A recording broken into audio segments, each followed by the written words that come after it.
আসসালামু আলাইকুম। ডিজেঙ্গুতে আমরা এই পর্যন্ত আসছিলাম, তাই না?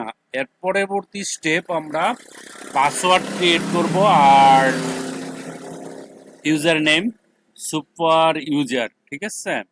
তো আমরা এতটুকু পর্যন্ত যারা করছেন তার পরের স্টেপ হচ্ছে একটা স্ল্যাশ দিয়ে এখানে লিখবেন ADMIN অ্যাডমিন। লেখার পরে যখন এন্টার দিবেন তো আপনার এই যে এখানে আমার পাসওয়ার্ড কি দিব জানি না, এখানে ইউজার নেম কি দিব জানি না, পাসওয়ার্ড কি দিব জানি না, এটা আমরা এখন ক্রিয়েট করব। হুম, ওকে। তো আমরা এখানে ক্লিক করলে এটাকে এই যে দেখেন, এটা হচ্ছে ডে মোড, এটা হচ্ছে নাইট মোড। ওকে, তো আমরা এখানে এই যে লগ ইন করার পরে তো আমাদের পাসওয়ার্ড লাগবে, সেটার জন্য আমাদের যেতে হবে এই জায়গায়। দেখেন আমরা ঠিক এই যে ম্যানেজ ডিভিএসকিউ লাইট আছে না, এই জায়গাতে গিয়ে এখানে গিয়ে সিএমডি দিবেন, এন্টার দিবেন। ঠিক আছে, এন্টার দেওয়ার পরে আপনাকে প্রথম যে কমান্ডটা লিখতে হবে PYTHUN Python MANAGE manage dot PY manage dot PY লিখে একটা জাস্ট একটা ওয়ার্ড লিখতে হবে MIGRAT। কি লিখছি? Migrate, MIGRATE migrate, MIGRT just এটুক। আমরা যেখানে রান সার্ভার লিখতাম ওইটা না লিখে মাইগ্রেট, কিন্তু রান সার্ভারের জন্য কিন্তু আলাদা করে নিতে হবে। এখানে কিন্তু আমার রান সার্ভার হচ্ছে, দেখেন এখানে সার্ভারটা রানিং হচ্ছে। এই যে আজকে 24 ডিসেম্বর, দেখেন সকাল 9টা 19 মিনিটে আমি লগ ইন করার পদ্ধতি নিচ্ছি। তো মাইগ্রেট লিখে একটা এন্টার দিবেন। এন্টার দেওয়ার পরে দেখেন এখানে কিছু অ্যাপ্লিকেশন, হ্যাঁ, কন্টেন্ট টাইপস, ওকে ওকে ওকে সবই ওকে আছে, দেখেন সবগুলো। হ্যাঁ, জিনিসটা কিন্তু অনেক বড় মাপের, কারণ হচ্ছে এখানে পাসওয়ার্ডের ব্যাপার স্যাপার আছে, ঠিক আছে, পারমিশনের ব্যাপার আছে। ওকে, গেল আমার মাইগ্রেট হয়ে গেছে। এখন আমি username and password create করব। ওকে, তো আমাকে কি লিখতে হবে? সেম কমান্ডটা আবার দিতে হবে, পাইথন ম্যানেজ ডট পিওয়াই মাইগ্রেটের পরিবর্তে আমাকে লিখতে হবে CREAT। কি লিখছি? ক্রিয়েট,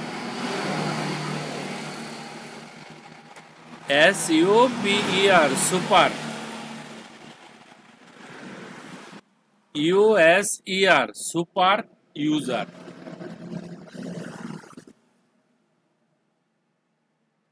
দেখেন এই যে আমি প্রপার্টিতে যাচ্ছি, প্রপার্টিতে গিয়ে এখানে একটু কমায় দিচ্ছি, তাহলে হয়তো 18-এ রাখি। হ্যাঁ, 18-এ রাখলে তো এক লাইনে দেখতে পাবো আমরা জিনিসগুলা।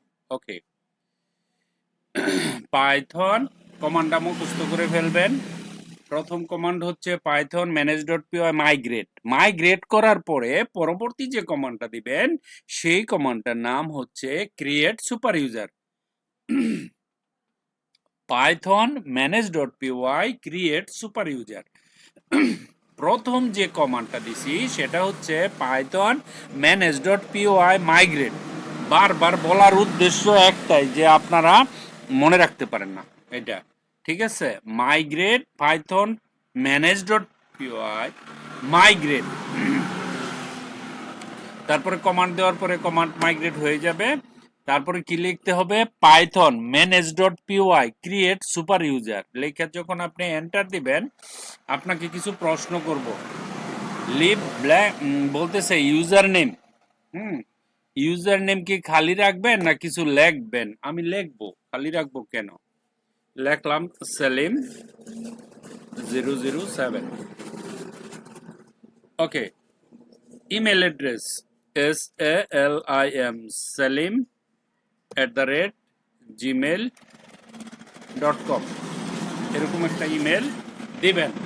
দেওয়ার পরে এন্টার দিবেন। এখন পাসওয়ার্ড আমি দিব, ঠিক আছে।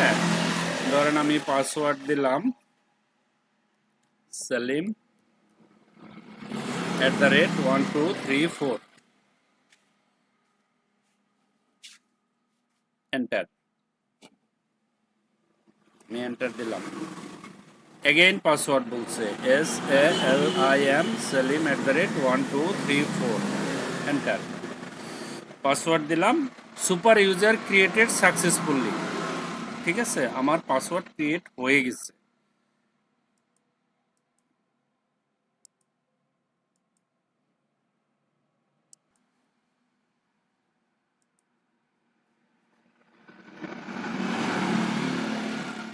ওকে, আমরা এখানে কি করলাম, পাসওয়ার্ড ক্রিয়েট করে ফেলছি, তাই না? তো পাসওয়ার্ড ক্রিয়েট করার পরে তাহলে আমরা পাসওয়ার্ড দিব। এখন কোথায় দিব? আমরা ওই যে ওইখানে চলে যাব, আমাদের অ্যাপসে চলে যাব। আমরা তো অ্যাপস বানাইছিলাম। এখানে আমি ইউজার নেম লিখব, ঠিক আছে। ওকে, পাসওয়ার্ড, ইউজার নেম কি দিছিলাম? সেলিম 007, তাই না? পাসওয়ার্ড জন্য কি দিছি ভুলে গেছি না তো?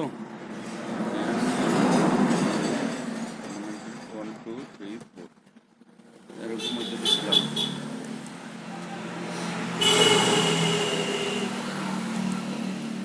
ওকে, দেখেন আমি এখন অ্যাপ্লিকেশনের ভিতরে ঢুকে গেলাম। হ্যাঁ, এই যে এখন এখন আপনার কাজ, বাস সফটওয়্যার রেডি হয়ে গেছে। হ্যাঁ, এখন আপনার কাজ করতে হবে ইউজার, অ্যাড ইউজার। আপনি এখানে থেকে অ্যাড ইউজার করতে পারবেন। যেমন অ্যাড ইউজারে যদি ক্লিক করি, ইউজারের নাম লিখবেন এখানে, ধরেন SLIM সেলিম 008 দিলাম, এন্টার। বলতেছে please correct the error below, কি error? This field is required. Okay, বলো। ওকে, এটা তো দিতে হবে এখানে, this field is required. Password দিব না আমরা? কি পাসওয়ার্ড দিব?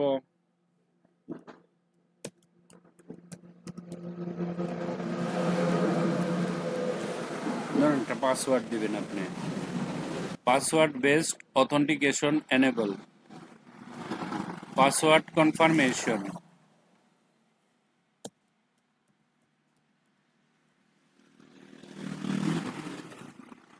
দিলাম। দেওয়ার পরে save and add another, continue editing. আচ্ছা, আমি অ্যানাদার মানে একটার পর একটা করতে পারবেন, এখানে পাসওয়ার্ড দিতে পারবেন। তো আমি যদি এখানে সেভ বাটনে ক্লিক করি তাহলে সেভ হয়ে যাবে, ঠিক আছে। এই দেখেন সেভ। সেভ হওয়ার পরে আমরা হিস্ট্রিতে যদি যাই তাহলে হিস্ট্রি দেখতে পারবো, ফিল্টার আছে, আরো অনেক কিছু আছে, এগুলি তো আস্তে আস্তে পরে। দেখেন এই যে কাজটা দেখাইছি না, আমরা যে এখন এখানে যে কাজটা করছি, এটা হচ্ছে গিয়া আমরা অ্যাপ্লিকেশন ক্রিয়েট করার পরে আমাদের জন্য এটা রিকোয়ারমেন্ট। এখন তো না, এখন জাস্ট খালি আপনাদের জানার জন্য বা দেখানোর জন্য। The user at was added, you may edit it again below. Okay, আমরা এডিট করতে পারবো, সব কিছু করতে পারবো, লোক নিয়োগ করতে পারবো, ইউজার দিতে পারবো, কাকে কাকে দিব, কে কে অথেন্টিকেশন পাবে না পাবে, এভরিথিং। আমরা গ্রুপ বানাতে পারবো, আমরা কাউকে অ্যাড করতে পারবো, অথেন্টিকেশন এন্ড অথরাইজেশন। এই কাজগুলো আমাদের লাগবে আমাদের টোটাল জ্যাঙ্গো অ্যাপ্লিকেশন ক্রিয়েট করার পরে। অ্যাপ্লিকেশন কি? Software, website, blog page, product, e commerce, what ever, যা কিছু করি কেন না কেন আমরা এখানে আমাদের তো লাগবে। আপনি একটা কিছু বানাইলেন, অ্যাডমিন প্যানেল, এটা আমাদের অ্যাডমিন প্যানেল। হ্যাঁ, আপনি অ্যাডমিন প্যানেল কাকে নিয়োগ দিবেন, কাকে দিবেন, কি করবেন না করেন, এভরিথিং। সেলিম 007 ভিউজ, এই যে লগ আউট করলে লগ আউট হয়ে যাবে, আর অ্যাড করলে অ্যাড হয়ে যাবে, ঠিক আছে। তো এখানে আমরা আর আসবো না, এখান থেকে কুইট করে দিব। এতটুকু পর্যন্ত আপনারা জানবেন। এখন আমরা ডাইরেক্ট অ্যাপসে চলে যাব। অ্যাপসে গিয়ে আমরা ফাইল ফোল্ডার ক্রিয়েট, কিভাবে অ্যাপ্লিকেশন বানাতে হয়, কিভাবে স্ট্যাটিক ওয়েবসাইটকে ডাইনামিক ওয়েবসাইটে পরিবর্তন করতে হয়, সবগুলি জানবো। আমি অনেক সময় দিছি আপনাদের, অনেক সময় হয়ে গেছে। এখন আর এগুলি নিয়ে আর আলাপ করা যাবে না। এখন আমাদের কাজে চলে যেতে হবে, ঠিক আছে? আমরা মোটামুটি যতজন সবাইকে অলরেডি অ্যাপ্লিকেশন অ্যাডমিন প্যানেল বানানোর জন্য প্রচুর সময় দেওয়া হয়েছে। আমরা এত সময় তো দিলে তো আমাদের সময় লাগবে, তাই না? সেই জন্য আমি আজকে কি করব, ডাইরেক্ট অ্যাপ্লিকেশনে চলে যাব। ঠিক আছে? কিভাবে এডিট করতে হয়, কিভাবে অ্যাড করতে হয়, কিভাবে ভিউজ ক্রিয়েট করতে হয়, কিভাবে ইউআরএল ক্রিয়েট করতে হয়, কিভাবে ডাইনামিক করতে হয়, এভরিথিং হোয়াটএভার। ঠিক আছে? এর পরবর্তী ভিডিও থেকে আমরা শুরু করব। তো আমরা এখানে এই যে অ্যাডে যাবেন, অ্যাডে গিয়ে অ্যাড কিভাবে করতে হয় সেটাও তো দেখাইলাম। তো এটাকে আমরা অ্যাড হয়েছে কিনা সেটা পরীক্ষা করার জন্য আপনাকে কি করতে হবে, একটু নজর দিতে হবে এই জায়গায়। কোথায়? এই যে ডিবি এসকিউলাইট ওপেন করেন। আই থিঙ্ক অলরেডি ওপেন করা ছিল। এখানে কোথায় যেন ডিবি এসকিউলাইট, কোথায় রে বাবা? আচ্ছা, এনিওয়ে আমরা এখানে যাই। এই যে ওপেন ডাটাবেস, ওপেন করে আমরা যাব ডেস্কটপ। ডেস্কটপে যাওয়ার পরে আমরা যাব প্রজেক্ট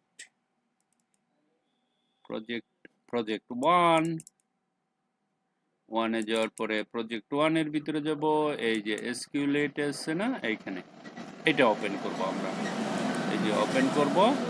ওপেন করার পরে এই যে অথরাইজেশন ইউজার আছে না, এখানে গিয়ে রাইট ক্লিক করব। রাইট ক্লিক করার পরে ব্রাউজার। এখন দেখেন এই যে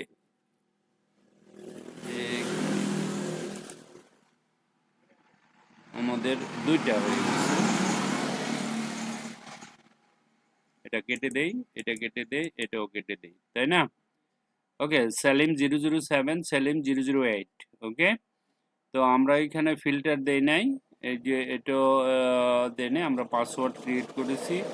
তারপরে selim@gmail.com সেম ইমেল। ওকে, এটা একটাই তো দিছি, তাই না? সেম ছিল পাসওয়ার্ড। লগ ইন এই যে ডেট, এটা মানে দুইটা আমি এটা অ্যাড করছি পরে, এটা তো আগে করছিলাম, তাই না? তাহলে আমরা দেখতে পেলাম যে ডাটাবেজে সেটা অলরেডি অ্যাড হয়ে গিয়েছে। Thank you very much for watching this video. Bye bye bye by.